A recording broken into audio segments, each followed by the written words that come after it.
যাচ্ছি ধোবাউড়া রাস্তা দিয়ে। ধোবাউড়া, হ্যাঁ, বিজয়পুর উদ্দেশ্যে হ্যাঁ।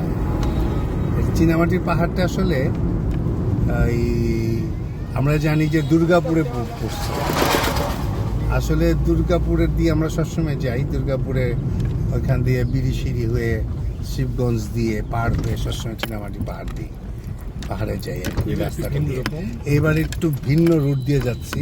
এবার যাচ্ছি ফুলপুর হয়ে তারাকান্দা হয়ে ধোবাউড়া হয়ে হালুয়াঘাট কি আগে পড়ছে না? না, হালুয়াঘাটটা পড়ে নাই। হালুয়াঘাট ছাড়া এই যে ধোবাউড়া দিয়ে আমরা ঢুকতেছি এখন এই চীনামাটি পাহাড়ে। আসলে কি আমি যেটা আজকে শুনতে পেলাম যে আমাদের এখানে কবি শাহিন ভাই আছে, এখন এখানে তারপরে এই বিডিআর ক্যাম্পে আছেন। উনি আমার বললেন যে এইটা বিজয়পুর যে চীনামাটির পাহাড় যেটা আমরা যেটা বলি, এটা আমি জানতাম সারা জীবন এটা নেত্রকোনা জেলার মধ্যে দুর্গাপুরের থানার অধীন, কিন্তু আসলে হ্যাঁ দুর্গাপুরের সবাই বলে, কিন্তু আসলে এটা ধোবাউড়া থানার বলে একটা অংশ। বেশিরভাগ অংশটা বোধহয় ধোবাউড়া থানা, বেশিরভাগটা দুর্গাপুর, আর একটা অংশ ইয়েতে ধোবাউড়া, মানে ওইটা বর্ডার আর কি। ধোবাউড়া থানা এবং দুর্গাপুর থানার বর্ডার বলা চলে, তাই তো?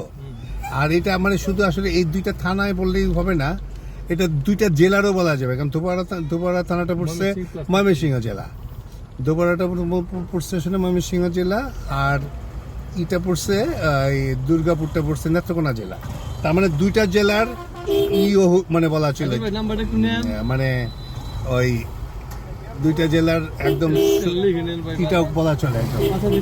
আর একটু যান হ্যাঁ একটু পিছনে একটু যান, দুইটা জেলার বলা চলতে পারে যে আসলে এটার সংযোগ চলে। এদিকে একটা বাসের সঙ্গে সমস্যায় পড়ে গেলাম, এই যে এইভাবে আর কি, যে দেখেন একটা মানে ব্যাপারটা হয়ে গেছে। আমি নিজে গাড়িটা ড্রাইভ করতেছি, তো তোমাকে তো করতেছি যে গাড়ি নিয়ে বাস নিয়ে, তো রাস্তাটা আসলে কি মোটামুটি এই সাইডের রোডটা আমার অভিজ্ঞতা ছিল না, রোডটা একটু মানে কিঞ্চিত ভালো না, মানে ওইভাবে আসলে রোডটা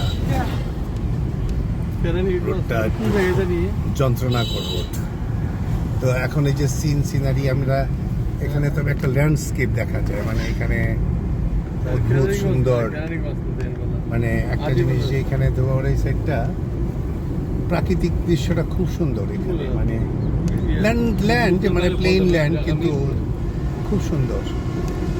ওই যে কবিতাটা হঠাৎ করে মনে পড়তেছিল, যে অবারিত মাঠ, গগন ললাট চুমে তব পদধূলি, ছায়া সুনিবিড় শান্তির নীর, ছোট ছোট গ্রামগুলি, পল্লব ঘন আম্র কানন রাখালের খেলা গেহ, স্তব্ধ অতল দেখি কালো জল নিশীথ শীতল স্নেহ। মানে গ্রামের যে দৃশ্য, গ্রামের যে বর্ণনা খুবই মানসপটে।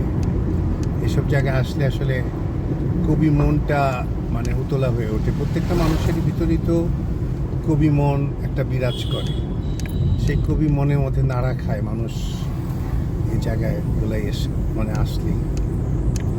তো যাই হোক, আপাতত পরে আবার আমরা ভিডিও করবো নি, পরে আবার কথা বলবো নি। হ্যাঁ, আমরা রাখি তাহলে। হ্যাঁ, ওকে।